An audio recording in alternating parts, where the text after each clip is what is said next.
കൃഷ്ണ കൃഷ്ണ കൃഷ്ണ ശേ കൃഷ്ണ കൃഷ്ണ മുകും. ശാന്തേച്ചി, ഞാനേ അമ്പലത്തിൽ പോയിട്ട് വരുന്ന വഴിയാ. ഇന്ന് ശനിയാഴ്ചയല്ലേ, മഹാദേവന്റെ അമ്പലത്തിൽ പോയിട്ട് വന്നതാ. അല്ല, നമ്മളെ കല്യാണമൊക്കെ ശരിയായായിരുന്നു?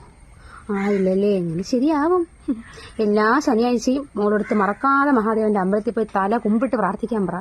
ഒരു മാസത്തിനകം കല്യാണം നടക്കും. ഞാനാ പറയുന്നേ, നിങ്ങൾ നോക്ക്. ശരി എന്നാ. എടാ മോനെ, ഇന്ന് പരീക്ഷയല്ലേ, എല്ലാം പഠിച്ചായിരുന്നോ? ഒന്നും പഠിച്ചില്ലേ?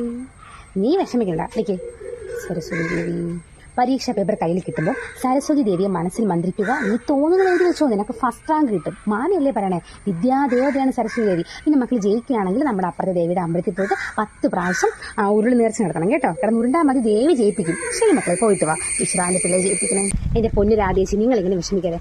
മോനെ വരുമ്പോൾ ഇങ്ങോട്ട് വിളിച്ചേ, ഞാൻ പറയാൻ കാര്യം.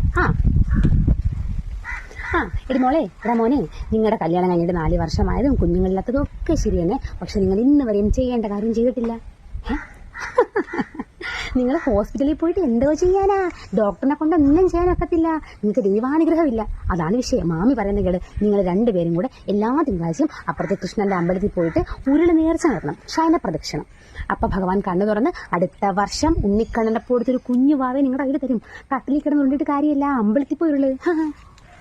അമ്മേ നാരായണാദേ. എങ്ങോട്ടാ ഉച്ചയ്ക്ക് 2 കൂടെ? ആശുപത്രിയിലോട്ടോ? ശ്വാസം മുട്ടലോ? അയ്യോ, നിങ്ങൾ ഈ ഡോക്ടറിനൊന്നും കണ്ടിട്ട് കാര്യമില്ല. നിങ്ങൾ നേരെ ആ ഗണപതിയുടെ അമ്പലത്തിൽ പോയി തേങ്ങ ഉടച്ച് പ്രാർത്ഥിച്ച് നോക്ക്. ശ്വാസം മുട്ടൽ വന്ന വഴി ഓടും. നമ്മുടെ വീട്ടിൽ ആർക്ക് അസുഖം വന്നിട്ട് നമ്മൾ അമ്പലത്തിൽ മാത്രമേ പോറുള്ളൂ. ഹോസ്പിറ്റലിൽ കയറിയിട്ട് തന്നെ വർഷങ്ങളായി. എന്ത് വന്നാലും ഗണപതി തീർക്കും. നിങ്ങൾ തേങ്ങ ഉടച്ച് നോക്ക്. വേണ്ടെങ്കിൽ വേണ്ട, ഞാൻ പറഞ്ഞതേ ഉള്ളൂ. പിന്നെ പോയി പൈസ ചിലവൊക്കെ ഹോസ്പിറ്റലിൽ പോയി. എന്റെ ഗണപതി കേൾക്കുന്നുണ്ടാ? മക്കളെ സുമേഷേ, നിന്റെ പാസ്പോർട്ട് ശരിയാടാ? ശരിയായില്ലേ? എങ്ങനെ ശരിയാവും? മാമി പറയുന്ന നീ കേക്ക്. അപ്പുറത്തെ അയ്യപ്പന്റെ അമ്പലത്തിൽ പോയിട്ട് നീ കേട്ടെന്ന് അങ്ങോട്ട് പ്രാർത്ഥിക്കുക. അയ്യപ്പ ശരിയാക്കി തരും. ഒരു നീരാഞ്ജനവും കഴിപ്പിക്കുക. എന്റെ മോന് കൂലിപ്പണി. അയ്യപ്പ ശരിയാക്കിയില്ലേന്നോ? അയ്യോ, അയ്യപ്പൻ അതൊക്കെയാണോ ജോലി? മക്കളെ, അത് അവന്റെ തലയിലെഴുത്ത്. അതുകൊണ്ടല്ലേ അവന് കൂലിപ്പണിയായത്. പാസ്പോർട്ടൊന്നും ഇതുവരെ ശരിയായില്ല.